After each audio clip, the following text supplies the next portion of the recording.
2 minute में हम पूरे हो गए, हमको सुख मिल गया और उससे हमको विरक्ति भी हो। इसलिए हमको पहले तो ये दृढ़ निश्चय करना होगा कि नशा किसी समस्या का निदान नहीं है और न नशा से हमको सुख मिल सकता परमानेंट। पहले ये मन में दृढ़ निश्चय करना होगा और ये दृढ़ निश्चय करके उसको आध्यात्म की ओर जोड़ना होगा, आध्यात्म से घुमाना होगा।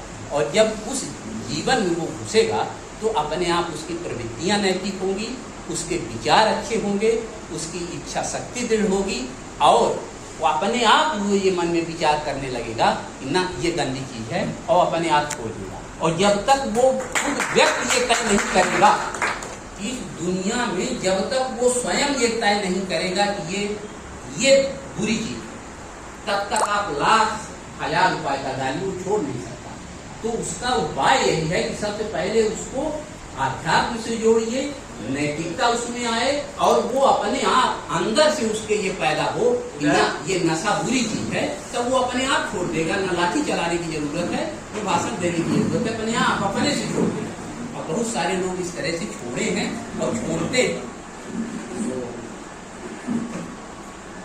हमारा तो यही विचार है कि नशा एक कमजोरी है और वो व्यक्ति की स्वयं की आंतरिक कमजोरियां हैं और वो आंतरिक कमजोरियां दूर करने का एकमात्र उपाय आध्यात्मिक जीवन है। आध्यात्म से जुड़िए और उसी से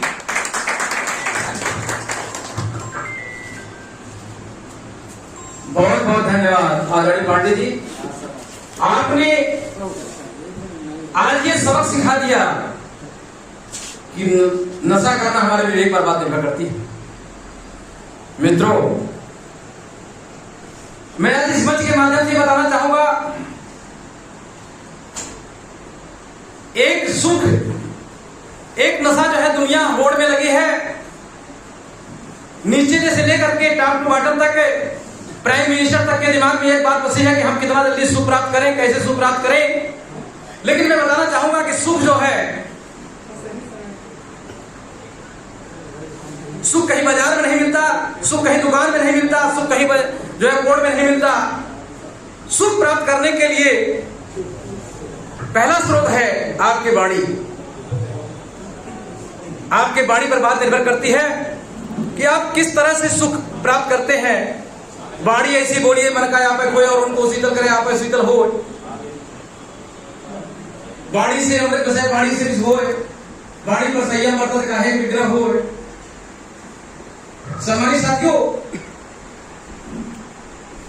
वाणी में वो ताकत होती है जो डॉक्टर के इंजेक्शन में ताकत नहीं होती, वो वकील की वाणी में ताकत होती है। इसलिए सर्वप्रथम जो है हमें सुख आने का पहला सुख बनता है वाणी, और दूसरा सुख मिलता है हमारे कर्मों से। हम किस कर्म को किस तरह से कैसे निभाते हैं, ये हमारे कर्म पर ये बात निर्भर करती है। हम अच्छे कर्म करेंगे तो अच्छा फल मिलेगा। और उदाहरण के लिए हम जैसे सब वकील हैं, इस न्यायालय परिषद में अगर 95% मुकदमा जीत के देंगे तो तारीफ करने वालों के लिए लाइन लगेगी। यहां लोगों को कहना नहीं पड़ेगा कि आप अच्छे वकील हैं। मित्रों, यह भी एक नशा है कि आप अपने किसी अच्छे कार्य को कैसे डिसाइड करते हैं, यह एक आपकी नशा है। तो नशा करना है तो हमें इस नशा पर ध्यान देना चाहिए कि हमें इस नशा करना चाहिए कि नहीं करना चाहिए। तीसरा सुख का स्रोत होता है समय की सुरक्षा। आप परमानेंट 24 घंटे होते हैं, 24 घंटे में हमें आपको हमेशा ये ध्यान देना पड़ेगा कि हमारा कौन सा मिनट कौन सा घंटा फिजूल में जा रहा है। अगर इस बिंदु पर आपका ध्यान नहीं जाता है तो आप कमजोर नशेड़ी हैं।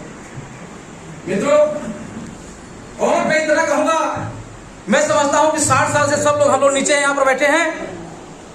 नशा तो वो होनी चाहिए कि हम अपने क्रोध पर कंट्रोल कर लें। हमारे अंदर ताकत का तब परीक्षा होगा जब हम अपने क्रोध पर कंट्रोल करके आगे की ओर बढ़े। क्योंकि कहावत भी है कि जो क्रोध पर कंट्रोल करता है वही आगे बढ़ता है, और जो क्रोध के कंट्रोल में हो जाता है वो हमेशा पीछे को घटता है। तो पांडे जी ने बड़ा अच्छा एक संकेत दिया कि हमारे विवेक पर बात निर्भर करती है। अब मैं चाहूंगा कि हमारे छोटे भाई के रूप में पुत्र के समान और उच्च न्यायालय जबलपुर से धर्मेंद्र शाह जी हमारे बीच में, जिनका नाम मैं पहले से सुन रहा था, वो आ रहे हैं।